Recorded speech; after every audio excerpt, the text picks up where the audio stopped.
I got that animal ambition. I got that animal ambition. I got that. What's up, y'all? Smoak here. Was good. In this video, I'm gonna be watching 10 seriously regrettable wrestler tattoo by Cultaholic Wrestling. I'm recording this on the 24th of December. I'm just gonna say to y'all, Merry Christmas. Hope y'all have a good one. Spend time with friends, family, whatever. Be holy, be grateful, and hope you guys have a wonderful day. So yeah, let's watch the video. You're a professional wrestler by trade. Odds are you have a few regrets. You know, like deciding to become a professional wrestler in the first place. That one's a biggie. As some of the most image-conscious people on the planet, you would perhaps think they would at least think long and hard before getting something permanently put on their bodies. But hey, people who land on their heads for a living can't always be counted on to exercise common sense now, can they? From well-intentioned romantic gestures to dodgy cover-ups, I'm Adam Pacitti from Cultaholic Wrestling, and these are 10 regrettable wrestler tattoos. Join us. Number 10, CM Punk's Lita Love. By no means a stranger to body art, CM Punk was positively tatted the F up when he entered into a relationship with Lita, a superstar who had herself a couple of pieces of notable ink, including, ironically, the word punk on the inside of her lower lip. While the flame-haired former women's champion unintentionally had her lad's moniker etched on her person, the straight-edge superstar himself very much knew what he was doing when he got a picture of the pair tattooed near the crook of his right arm in 2012. Because Punk already had so many tattoos on his arm, it sort of blended in. Eagle-eyed fans, however, were quick to spot it before presumably cracking on with their 200-page CM Punk and Lita fanfic. Punk may have gotten a permanent reminder of their love, but the union itself wouldn't last. He would break up with the future Hall of Famer and start dating future wife AJ Lee, a self-admitted Lita superfan, instead. Number 9, Will Ospreay's All In commemoration. All In 2023 provided plenty of reasons for All Elite Wrestling to celebrate. A slam dunk of a show, even a little Phil Brooks backstage argy-bargy couldn't put a dampener on the fact that the guys and girls of AEW had knocked it out of the park in front of a packed Wembley Stadium. Not only that, the promotion set the all-time paid attendance for professional wrestling by shifting over 80,000 tickets. Will Ospreay was so moved by the occasion that he got a tattoo on his left arm to commemorate it, displaying the date of the show in Roman numerals, the coordinates of Wembley Stadium, the start time of his match with Chris Jericho, and the 81,035 attendance figure. The native Englishman proudly displayed his pride at having been involved in such a historic show.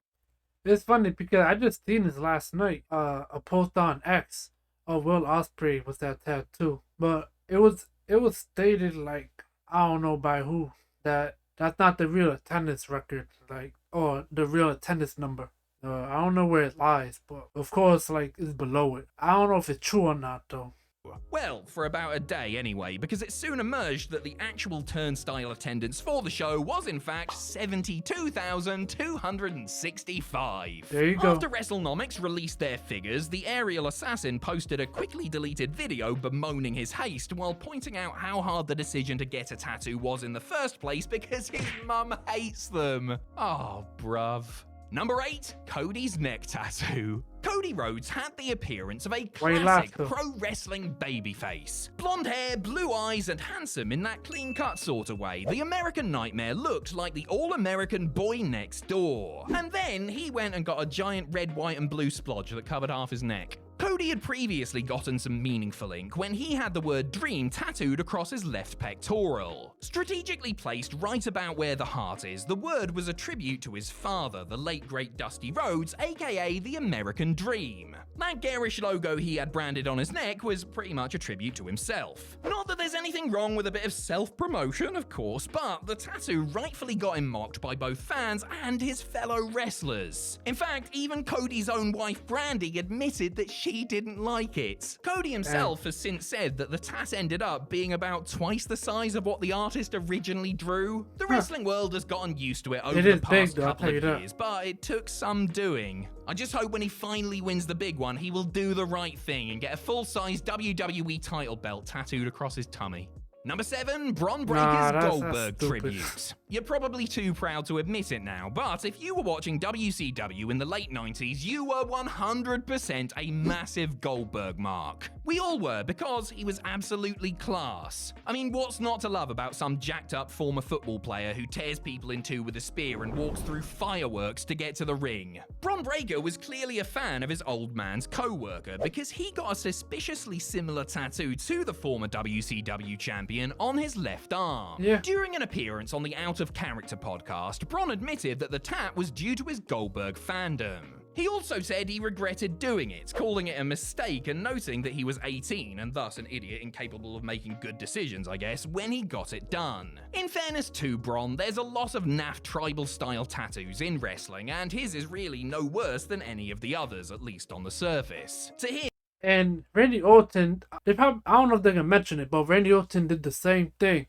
He really loved Goldberg's work. When he said like when he turned 18 or around that age, he wanted to get like a Goldberg tattoo, like off his face or silhouette, whatever it was.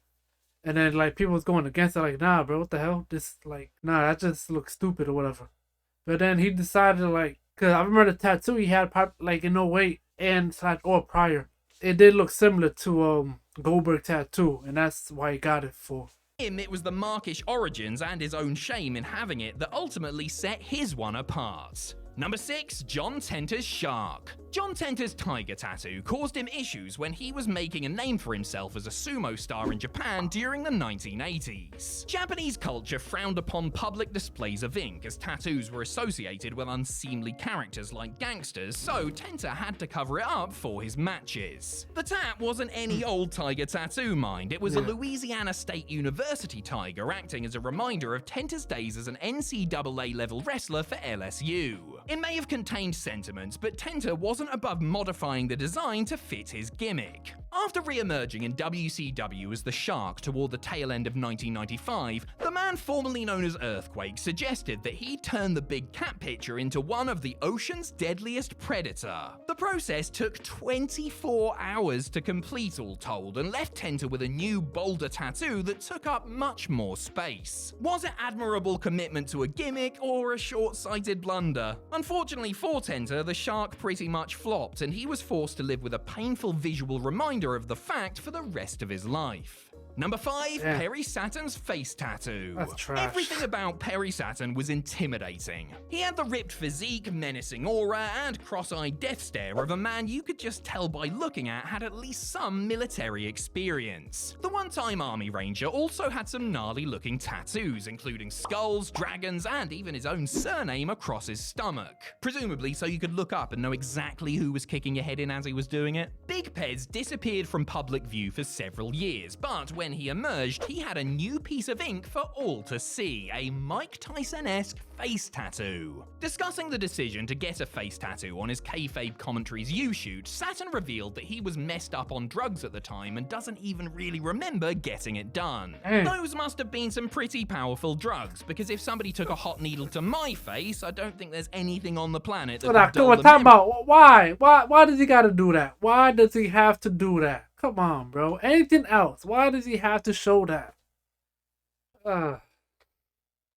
Of that experience. The former WWE European Champion was in a very bad place at the time, and thankfully was able to come out on the other side of it, albeit with a permanent souvenir. Man, he looks so Number different. 4, Brock Lesnar's chest sword. From one super scary hard nut to another altogether different beast. Beast being the operative word in this instance. Brock Lesnar seemingly had the world at his feet when he stunningly decided to leave WWE right around the time of WrestleMania 20. Vince McMahon was naturally none too happy about losing one of his biggest attractions, and someone his company had invested so much money in, and had WWE's legal team try to prevent Brock from working anywhere else for 6 years. When the next big thing's NFL dream didn't pan out, he found himself tied up in a legal battle with Titan Sports, and his bank balance rapidly diminishing. Feeling as though he had a sword at his throat, Brock did the only reasonable thing. He got a giant sword pointing at his throat tattooed on his his massive torso. Wow. Lesnar got the ink to act as a constant reminder of how he felt in that moment and to inspire him to fight back if ever times got tough. Times never got tough again, really, as That's Brock cool. parlayed his freakish athleticism into a successful UFC career and then returned to WWE as a conquering hero. However,